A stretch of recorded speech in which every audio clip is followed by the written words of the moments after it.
The alpha male, the real man, a man's man, a warrior, a stand-up guy. It doesn't matter what you call him, he's a leader. The guy others look to for motivation, inspiration, and often with a hint of jealousy. These are the reasons why Guts is the most alpha anime protagonist. So first off, what is an alpha male? Have you ever met a man so real and unfiltered you thought to yourself, how can I be like that? If you have come in contact with an alpha male, someone who doesn't care about what others think of him and does whatever he thinks is right and is usually right. As you are sitting there watching this video, I can 100% for a fact tell you that there has been an experience in your childhood that has shaped you to the man or woman that you have become today. Now with that in mind, imagine growing up with Gus' childhood. He was found by a band of mercenaries led by Gambino, Gus' adoptive father, by a collection of corpses hanging from a tree. Shisu, a woman traveling with a band who suffered from a miscarriage, insists that the band takes Guts with them. Gambino insisted that baby Guts was dead until he cried out. Gambino allowed Shisu to keep Guts. She then gave him his name. However, some of the mercenaries were worried that picking up a baby in such a weird place would be very bad luck. When Guts was at the age of 3, Shisu, his adopted mother, died from the plague. Gambino blamed him for her death because of what the other mercenaries had told him previously when they first found him. At the age of 6, Guts was introduced to the battlefield, where he saw his first dead body. Gambino asked Guts to hand him a spear, which he used to kill an enemy soldier. The body dropped in front of Guts. Sometime after that, Gambino trained Guts in swordsmanship. Out of all the swords available, Guts insisted on using a sword bigger than him, which slowed him down. But what else do you expect from an alpha male? Doesn't let anyone change his mind, does what he wants, what he's comfortable with. We can't really you can't get at that. Well, let me continue on with the video, sorry. One day during their training sessions, Gambino got serious and told Guts that he needs to earn his place with the mercenary band. Guts then got serious and slashed Gambino's cheek. Gambino then lost himself in anger and cut Guts' nose, leaving him with his distinctive scar. He then later brought Guts some medicine, showing his kind side, I guess you could say. 3 years after that, Guts is around the age of 9 by this time. He entered his first battle and killed an enemy soldier.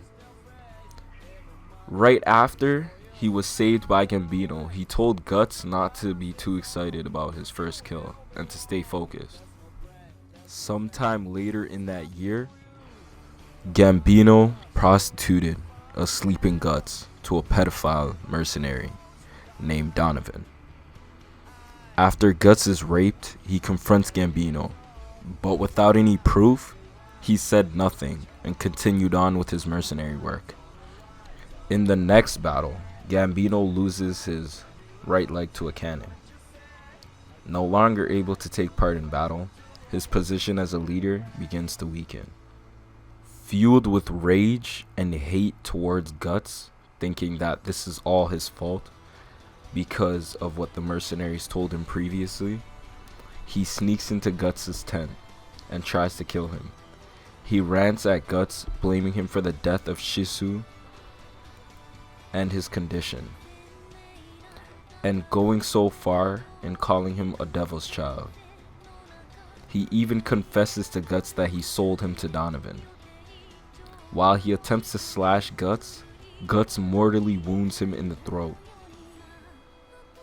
Guts was then chased away by Gambino's men, and was at that point branded a father killer.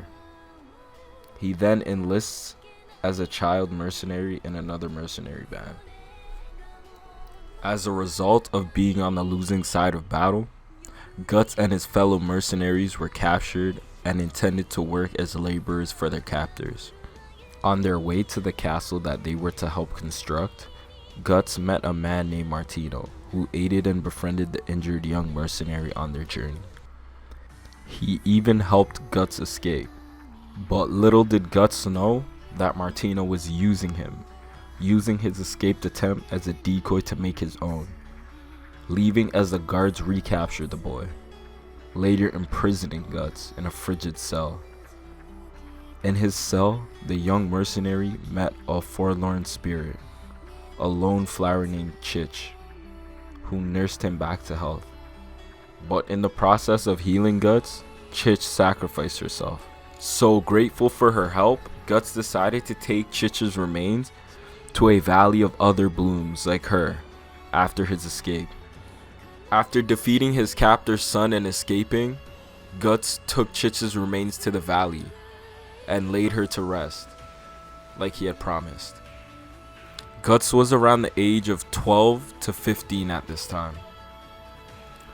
During the siege of a military garrison sometime later, defended by the band of Hawk, Guts joins the fray alongside a mercenary band. After defeating an enemy leader named Basuo, he is rewarded and is on his way to leave the battlefield. As he is leaving the battlefield, he was attacked by some members from the band of Hawk. He defeats them easily and faces the leader of the band of Hawk, Griffith.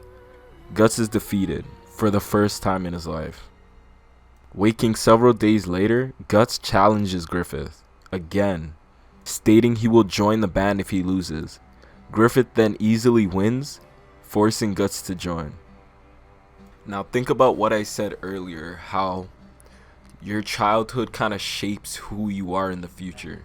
Now imagine bouncing around mercenary camps and only knowing war up until the age of 15. That'll kind of change you if you really think about it.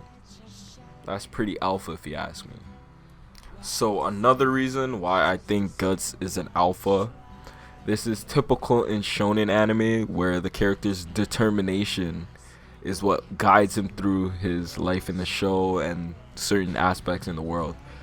But Guts' determination is something that I've never really seen, and it's incredible. Like I'm at a loss for words right now, that like the way I'm speaking about this, but Guts is the type of man to do the impossible and not say a word about it. The type of man who won't quit until his body quits, and even then his spirit might not quit. The type of man to do anything to complete a task at hand. The type of man who won't let anyone or anything stand in his way down his path of darkness. Guts has proved his determination and will to live countless times in the manga. One of my favorite displays of Guts' determination was when the band of Hawk went to war with the Blue Whale Knights of Tudor. During the engagement, noticing the trouble Casca was having with an enemy commander, Guts intervenes and does battle with the spearman Adon Kolberwitz. Upon defeating his opponent, Guts notices a fainting Casca staggering off a cliff edge and grabs her, saving her. He is shot off his horse, and the two hawks free fall into a river current below. Guts pulled her ashore and found them shelter from the rain. Believing Casca to be feverish, which he soon realized is actually her menstrual cycle, he removes her drenched clothes and rewarms her with his body heat while they wait out the rain. When the rain finally stops, Casca wakes and immediately attacks Guts, embarrassed by her womanly shortcomings as a soldier. Their conversation is interrupted by the movements of Tudor troops near their location. Realizing the enemy would soon find them, they decide to depart after sunset. In the midst of their escape, the two hawks are found by a swarm of Adon's troops. Together they mount a counter-offensive, with Guts eventually killing Adon's brother, Samson. Acknowledging Casca's weakened condition, however, Guts decides to stay behind to buy time for her escape, telling his comrade to return to Griffith. Guts then proceeds to defeat all the Tudor troops in the forest, single-handedly killing 100 soldiers, hence the name the 100-Man Slayer.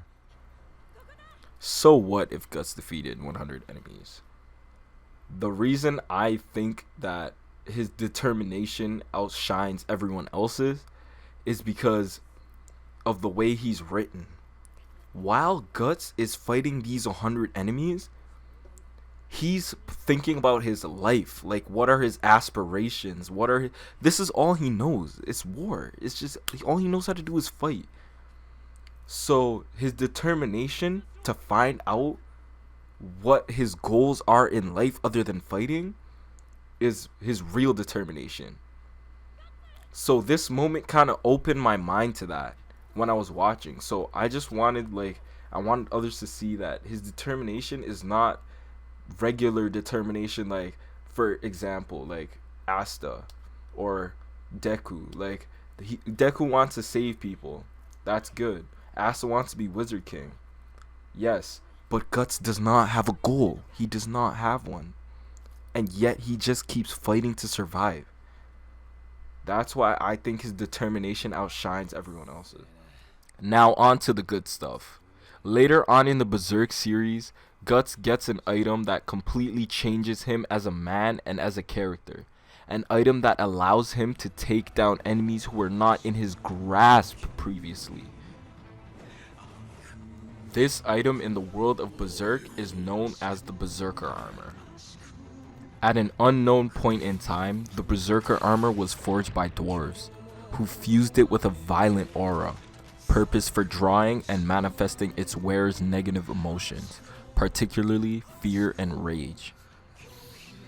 The Berserker Armor's ominous aura overtakes its wearer's mind, suppressing their fear and perception of pain. That means when you wear the armor, you literally cannot feel any damage whatsoever. The armor allows the wearer to surpass their human limitations by reinforcing broken bones and forcibly relocating dislocated joints, while piercing the flesh of its wearer with thin barbs and spikes in the process. In addition to the dangerous nature of the armor, it can induce raging insanity by drawing out its wearer's most negative emotions, dissolving the ability to tell the difference between friend or foe. I kind of want to share my thoughts with you guys on the reason I chose this as the last reason, I guess you could say. It's because there are two ways in Berserk to gain supernatural powers that I know of, or maybe I wasn't paying attention or I missed something. Let me know in the comments if I did, but you can use a Baylet. That's one way I know to gain power, which is what Griffith did. He used a Baylet. And in using the Baylet, you sacrifice people. Like, he sacrificed the Band of the Hawk, basically. But for Guts, he's sacrificing himself. He's sacrificing his body, his mind, his spirit even. And he's willing to do that to complete the tasks at hand and that are to come, to protect the people that he's with and that he cares about. And if you really think that that is not an alpha move, then I don't know what to say. Like, he's not just doing it for himself. He's doing it for the people in the past, the people in the present. He's doing it for everyone. And that's why I think Guts is the most alpha anime protagonist.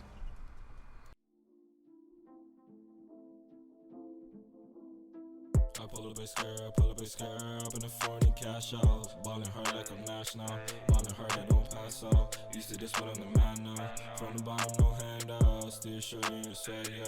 Let me put you on blast. Jimmy Neutron got a blast. You know that I'm going real fast. Switching leaves, might crash. Smoking loud, smoking gas. Making money, can't relax. Making money, don't be taxed.